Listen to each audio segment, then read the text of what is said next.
We're not here for a badass Broly, but we do have a brand new Dragon Ball Super superhero movie version for Broly with that crying face and the extra hair for Gohan. Now this is rocking the new, what was it? Whatchamacallit? Tamashii seal down there. We've got the red actually toy sticker this time, and it is sporting the same design as all the superhero movie boxes so far with the silver text. So it is nice that they are carrying it through with the gold and silver.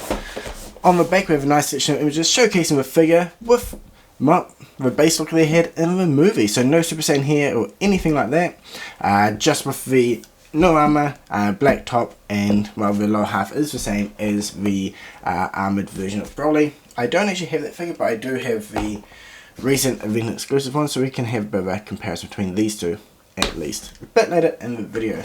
But for now, let's pop him out of the box and we can check out all the accessories that he does come with.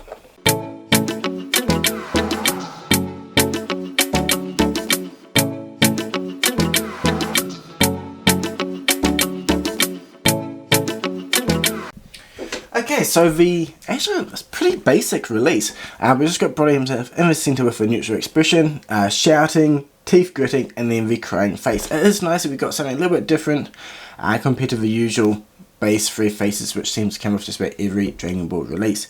So getting something that's a bit different. Actually, that's probably the main reason why I bought this figure, was that crying face. Now I'm not a huge Dragon Ball Super fan in general, as you all know, and to me this is not Broly, as you'll know. But anyway, this face is really cool. Definitely worthwhile picking up just for that in my opinion. Now he also comes with a bonus here for Gohan, so we'll pop that on the Gohan figure a little bit later in this video as well.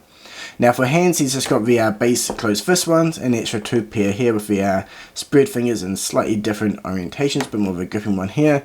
And this one here is, what is that even? More of a, you know, I don't even know what that's meant to be or from, but it's kind of doing the OK symbol, but more of a grip. Is that when he's kind of crying? If you know, please drop a comment below and let me know where it's from in the movie. So at the moment I'm drawing a blank. But yeah, overall, as I mentioned, basic, but the finish is looking really nice. So let's get him out of the plastic here and we can check on the turntable for a closer look. Okay, so as Broly spins around here, you can definitely know straight away he has a matte finish. It's great actually, not common with the Dragon Ball figures, or even Tamashii Nation figures in general, besides the event exclusives. But the nice matte finish on the upper, not armor, as in a shirt I guess, is really nice, and same with his pants. As he swings around you'll be able to see that on the purple, as well as the lower boot area, even on the upper arm. The shiniest part of him is his the ear that is wrapped around his waist, so that is really cool to see the matte finish. Overall the colour separation is looking nice. I mean, for the most part he's pretty straightforward and simple, but looking really clean. The face colouring is nice as well, and same with the colouring on the fists there. The inner joints all kind of match the same colouring as the outer area, and I believe the wrist joint matches his hand. Yeah, so the wrist joint is the same colouring as the hand there, so everything looks nice and not out of place, which is great. But yeah, let's take a look at the articulation. So starting with the head, we have a little bit of a left and right swivel there, which is nice. Going forward is okay. Going back is blocked and limited by the hair. So there's a little bit of a shame that you can't really look up much at all. It's basically, yeah, what you see is what you get. But let's go forward, as you saw a moment ago, isn't too bad, and then his neck can move a little bit as well. So those two parts combined is quite nice. Now moving into the shoulder and upper area, we do have some nice curvatures here which will allow for a bit more movement, which is good. It does have the usual butterfly joint, and everything can move up and around pretty well. He does have those big peaks there, so that will kind of stop a little bit of the articulation. But if you're going up and over, it is slightly better. And we have the usual elbow joint there. I mean, again, hindered by the armour, and that's not too surprising there. So overall, quite nice. And we do have the upper bicep swivel. And as we saw a moment ago, the hands will pop off like so, and we have the usual pretty chunky peg there to go in line with the large size of this figure. So moving into the torso, and actually really nice range there, can go forward and back really well. It helps he has a nice big deep cut there. So this is really nice, and combined with the lower part, he can lean forward really far. And then going back as well is really nice. So when you combine the upper and lower parts of the admin area, he has a great range of motion. Again, we've got the full left and right swivel, everything moves cleanly, and this top center area is really nice for the range of articulation he has. Now the lower ear flap skirt thing he has, just like all the other figures, it is a limiting factor because it is, I mean, it's soft rubber, or plastic I should say, but it's still pretty thick. It's not like the new, say for example, Ghetto figure from Jujutsu Kaisen, which is super soft. The inner leg joints feel really quite loose and fluid, which is nice. We've got the upper thigh swivel, and then everything can kind of spread out decently well. And if you kind of curve everything in and around the flaps there, you can kind of get it a little bit further. Now the ear itself is on the same style of a flap as the event exclusive and the armored version, so everything there is the same. And then with the knee articulation, we're looking at the same range of motion. And that brings us down to the ankle, which is, I mean, exactly the same. So if you have the other figures, you know exactly what to expect here. Coming into the faces now, actually looking really nice. We've got nice crisp lines on the eye printing, as well as the scale on the cheek. The sculpt is looking really good as well. So yeah, looking really nice. Super sharp pointy nose as well. Now to get access to the faceplates, we just pop those bangs off, and then we get access to a faceplate which will easily slot off like so. Now we can slot the second faceplate on and then reattach the bangs. So now we can get a closer look at the second face, and the line printing and the detail above the eyes is super crisp and clean, and the detail with the mouth and even the inner line on the tongue. Really good, probably my second favourite face from this figure.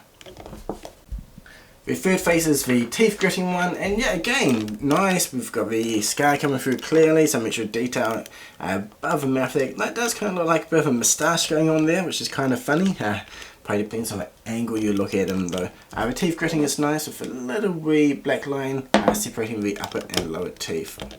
And finally, the best face of them all, the withering, crying face for Broly. So yeah, we've got the little wee lip coming up, the tears flowing down. This is definitely great. I hope we get more faces like this for the Dragon Ball line. Ones that are fun, shows a different side of a character, something that you can, yeah, just have fun with. Reminds me of the Naruto line with the goofy eye faces and so forth. So hopefully we get some more for Vegeta, Goku and so forth going forward. Or maybe even a full head swap set with a whole bunch of goofy fun expressions being punched, maybe even crying, shocked face, laughing, anything like that would be really cool. Drop a comment below if you agree with that. And then this is the subtly windswept hair for the Gohan figure that comes with the release. It would have been cool if we got another faceplate for Gohan as well, but just getting the hair is pretty cool. The faceplate is a little bit hard to fit on, so might fit some of the other faceplates a little bit better, but currently his box is currently packed away, so I only have access to this single faceplate, sorry. And for a bit of a comparison, this is the original hair that comes with the figure, and as you can see, the hair kind of goes up in a more straight line opposed to off to the side like the one from Broly. So we've got the new Broly and the EE Armored Broly on the back there swinging around, and yeah, you can kind of see that how the lower half is the same. I tried to do a head swap, but the head came off easily on the new one, but on the event exclusive, the other peg kind of went off with his hair and I can't get it, it's stuck in really tight, so I can't do a head swap. But it does appear that the pegs are the exact same size, so if you have the base armor one, you want to kind of switch the heads around and play around like that, I believe it should be possible. If it's not 100% matched, it should be very close, and maybe a little bit of blue tack will suffice at allowing you to do the head swap. So yeah, overall, they match out really well, and that works out quite good. If you only have the event exclusive, then you have the new one as the matte version with the more relaxed, chilled look. So yeah, this brings us to the pros and cons of the video. I do have Goku and Vegeta here from the movie. These were retail releases, and if you haven't got them, I do recommend picking up. They look really cool, especially with a bit more of a casual training version of Vegeta. And then the colours of the movie Goku, well, the skin tones don't match up with other figures. The gi looks really nice and it does photograph really well. But yeah, coming into the main character himself, Broly, for the pros and cons, pro being that crying face is fantastic, the matte finish is nice, the centre torso articulation is good. For the cons, I mean, the rest of the figure is just the same as the other releases. The articulation of the head tilting back is poor. The shoulder articulation isn't bad, but going forward a bit limited, but you know, I understand since that is due to his design. Those giant bulging pecs will be rather limiting. But overall, fun figure. If you like this version of Broly, or Dragon Ball Super, especially the Dragon Ball Super superhero movie, and then I think this is a great release. You get the bonus here for Gohan, which is nice, and aesthetically, overall he looks nice. The top half is pretty cool in this release. So yeah, drop a comment below what you think about this version of Broly, if you picked him up, or if you pass, why on either or of those. And yeah, until next time, cheers!